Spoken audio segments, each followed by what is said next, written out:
Hope you can hear me all right. It's been a very long and tiring week for me.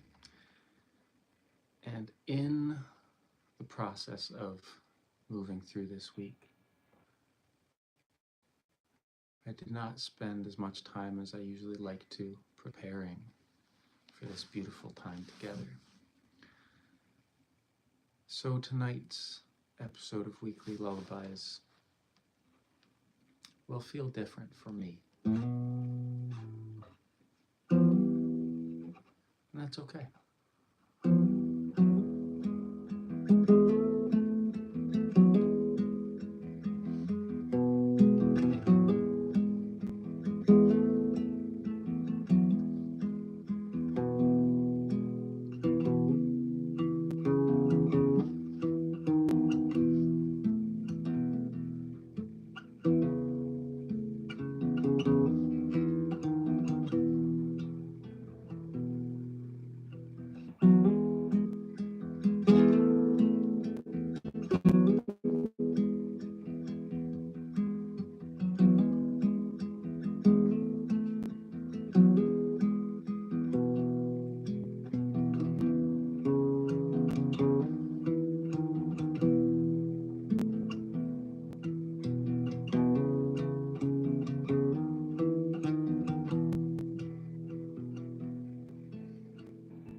Tonight I may not sing many songs,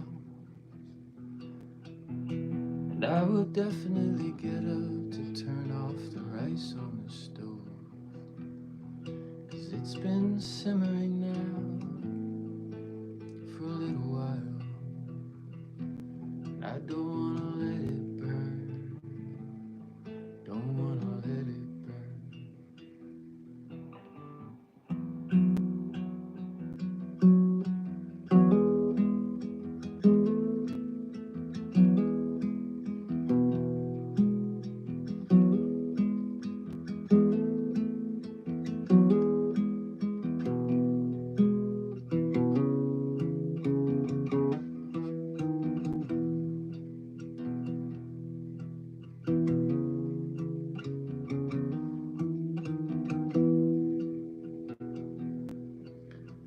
I have found a passage from a book I like to read.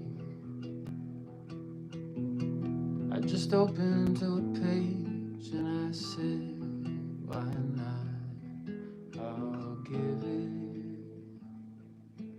a go. And we'll see where it goes.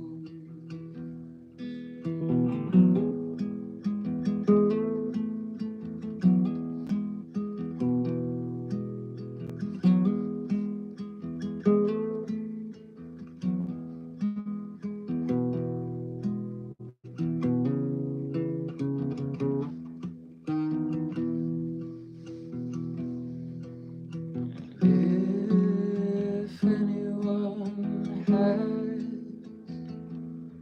a request they like, feel free to put it in the chat, and I will sing it if I can. I will gladly sing.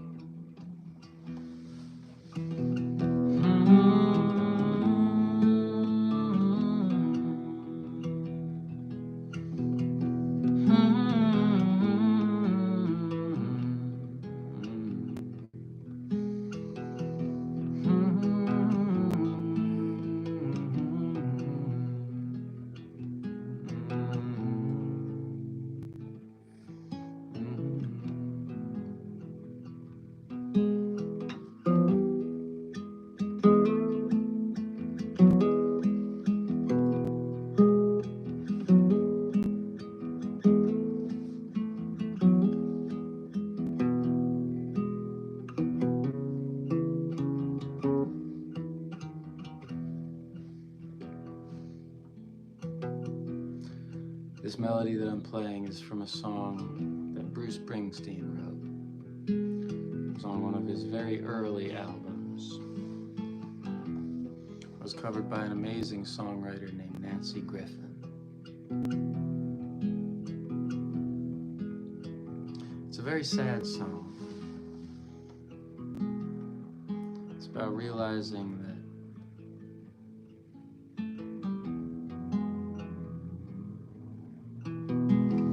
sometimes mistakes that we make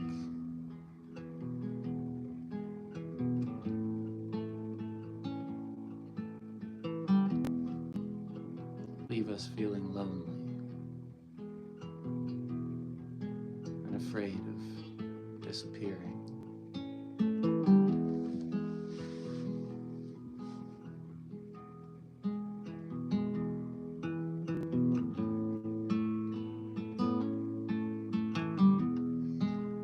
There's a line from a song I wrote that says, "To fear is to feel and nothing less."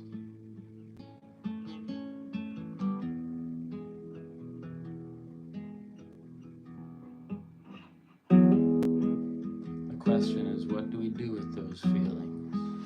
Do we let them govern how we spend our time and energy?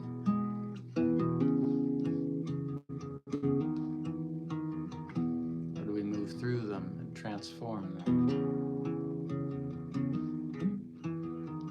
in a way that empowers us?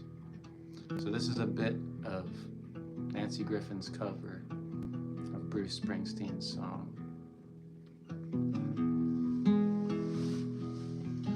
I met a girl, we settled down in a little house out on the edge of town.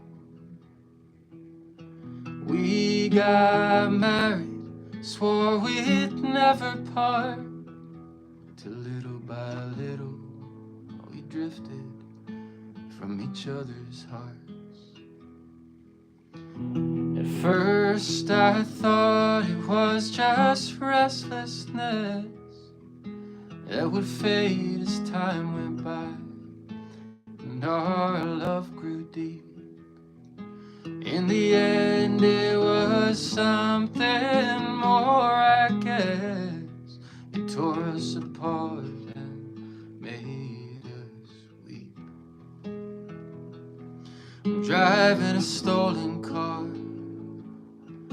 on Eldridge Avenue. Each night I wait to get caught, but I never do.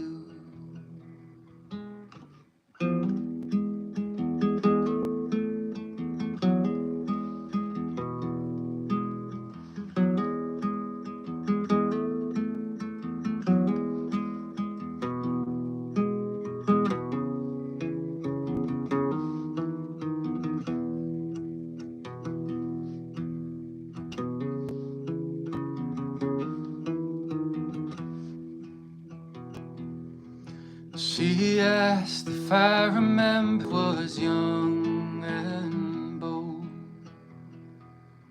She said last night she read those letters, and they made her feel 100 years old. I'm driving a stolen car on a pitch black night, and I'm telling myself it's gonna be alright. I drive by night, and I travel in fear that in this darkness I will disappear.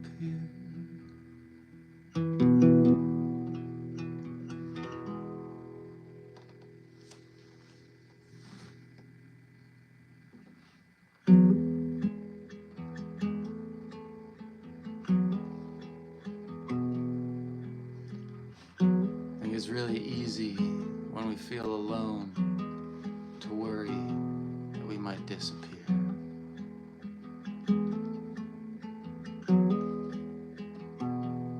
especially when you feel surrounded by darkness.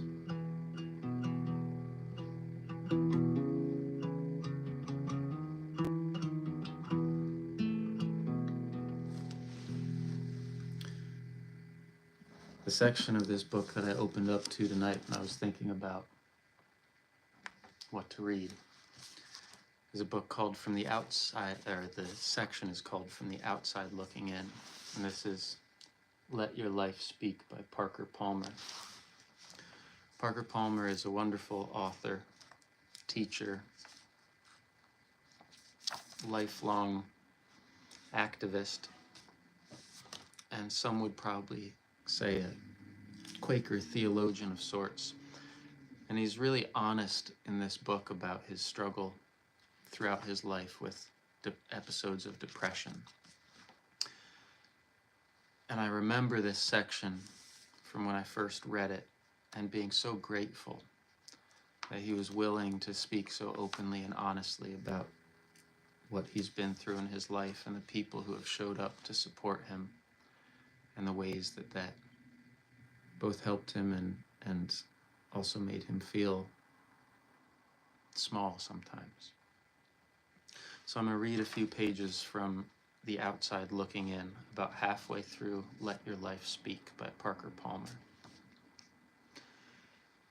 It is odd that some of my most vivid memories of depression involve the people who came to look in on me, since in the middle of the experience I was barely able to notice who was or was not there. Depression is the ultimate state of disconnection. It deprives one of the relatedness that is the lifeline of every living being. I do not like to speak ungratefully of my visitors. They all meant well, and they were among the few who did not avoid me altogether. But despite their good intentions, most of them acted like Job's comforters, the friends who came to Job in his misery and offered sympathy. That led him deeper into despair. Some visitors, in an effort to cheer me up, would say, "It's a beautiful day. Why don't you go out and soak up some sunshine and look at the flowers? Surely that'll make you feel better." But that advice only made me more depressed. Intellectually, I knew that the day was beautiful, but I was unable to experience that beauty through my senses, to feel it in my body. Depression is the ultimate state of disconnection, not just between people, but between one's mind and one's feelings. To be reminded of that disconnection only deepened my despair. Other people came to me and said, "But you're such a good person, Parker. You teach and write so well, and you've helped so many people. Try to remember all the good you've done, and surely you'll feel better." That advice, too, left me more depressed, for it plunged me into the immense gap between my good persona and the bad person I believed myself to be. When I heard those words, I thought, one more person has been defrauded, has seen my image rather than my reality. And if people ever saw the real me, they would reject me in a flash. Depression is the ultimate state of disconnection, not only between people and between mind and heart, but between one's self-image and public mask. Then there were the visitors who began saying, "I know exactly how you feel." Whatever comfort or counsel these people may have intended to speak, I heard nothing beyond their opening words, because I knew they were peddling a falsehood. No one can fully experience another person's misery or mystery. Paradoxically, it was my friend's empathetic attempt to identify with me that made me feel even more isolated, because it was over-identification. Disconnection may be hell, but it is better than false connection. Having not only been comforted by friends, but having tried to comfort others in the same way, I think I understand what the syndrome is about, avoidance, and denial. One of the hardest things we must do sometimes is to be present to another person's pain without trying to fix it.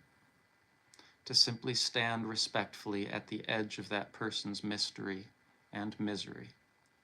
Standing there, we feel useless and powerless, which is exactly how a depressed person feels. And our unconscious need as Job's comforters is to reassure ourselves that we are not like the sad soul before us. In an effort to avoid those feelings, I give advice which sets me, not you, free. If you take my advice, you may get well. And if you don't get well, I did the best I could. If you fail to take my advice, there is nothing more I can do. Either way, I get relief by distancing myself from you, guilt-free. Blessedly, there were several people, family and friends, who had the courage to stand with me in a simple and healing way. One of them was a friend named Bill, who, having asked my permission to do so, stopped by my home every afternoon, sat me down in a chair, knelt in front of me, removed my shoes and socks, and for half an hour simply massaged my feet. He found the one place in my body where I could still experience feeling and feel somewhat reconnected with the human race. Bill rarely spoke a word. When he did, he never gave advice, but simply mirrored my condition. He would say, "I can sense your struggle today," or "It feels like you are getting stronger." I could not always respond, but his words were deeply helpful. They reassured me that I could still be seen by someone. Life-giving knowledge in the midst of an experience that makes one feel annihilated and invisible. It is impossible to put into words what my friend's ministry meant to me. Perhaps it is enough to say that I now have deep appreciation for the biblical stories of Jesus and the washing of feet.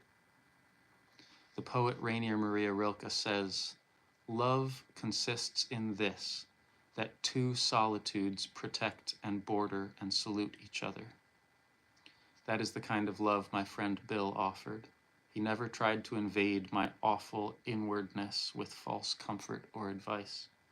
He simply stood on its boundaries, modeling the respect for me and my journey, and the courage to let it be, that I myself needed if I were to endure.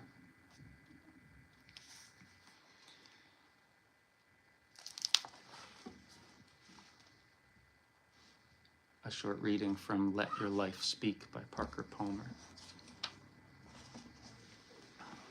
I'm going to switch guitars here real quick. I'll be right back.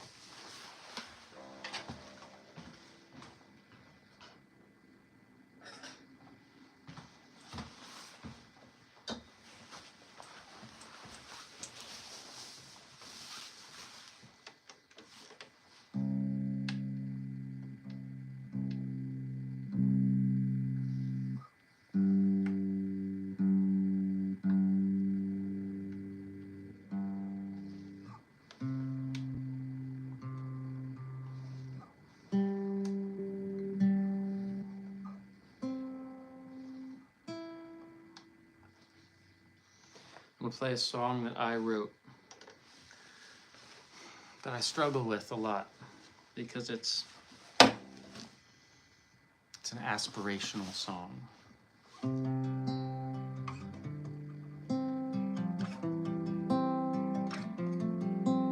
It's a challenge for myself and the way I show up in the world.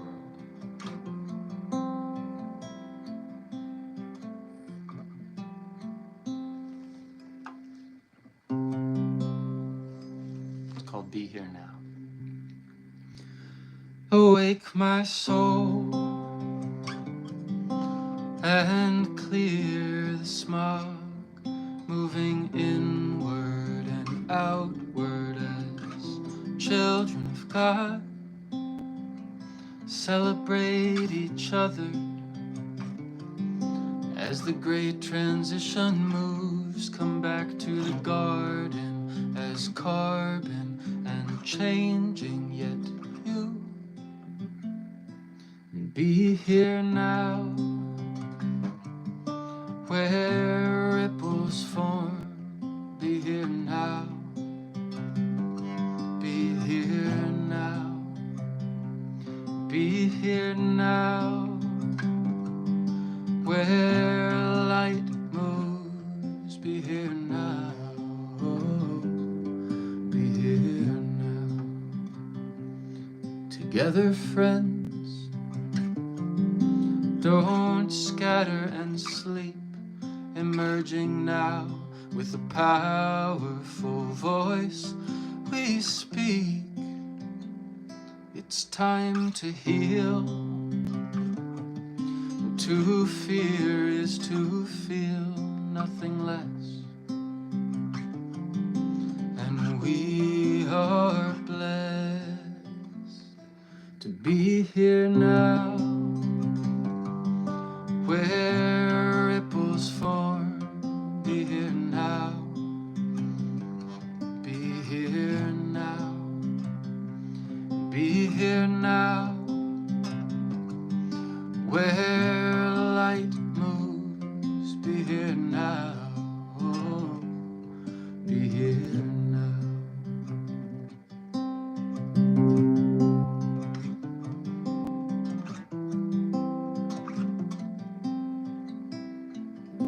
One of the most difficult and simplest things we can do is be present to how we feel in every moment, and not to let those feelings dictate what we do, but just to be there in the mystery of it all.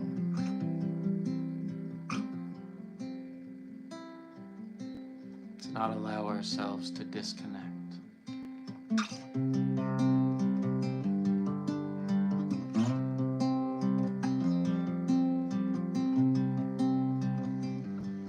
It's an incredibly difficult and simple thing to do that for your oneself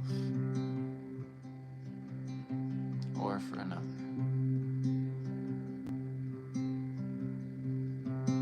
We are learning what it is we've always known. We are golden, billions of years old. We are old, older than our years. We are stardust mixed with our grandmother's tears. We are here now, where ripples form. We are here now, we are here now. So be here now, where the light moves. Be here now,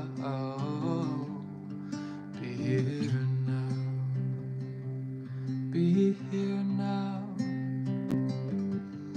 where ripples form. Be here now, be here now, be here now, where light moves. Be here now, be here now.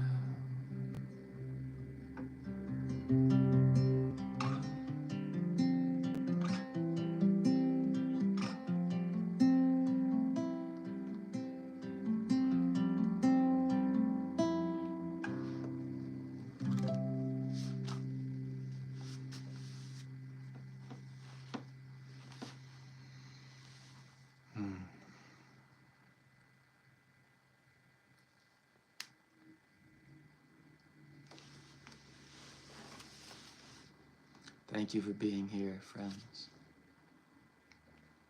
Thank you for showing up in the world as you, and for offering your gifts when you can, for receiving gifts when you can, for being present in each moment. Thank you for your kindness.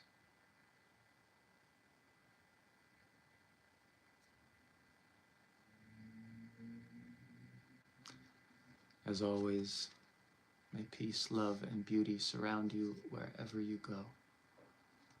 See you next time.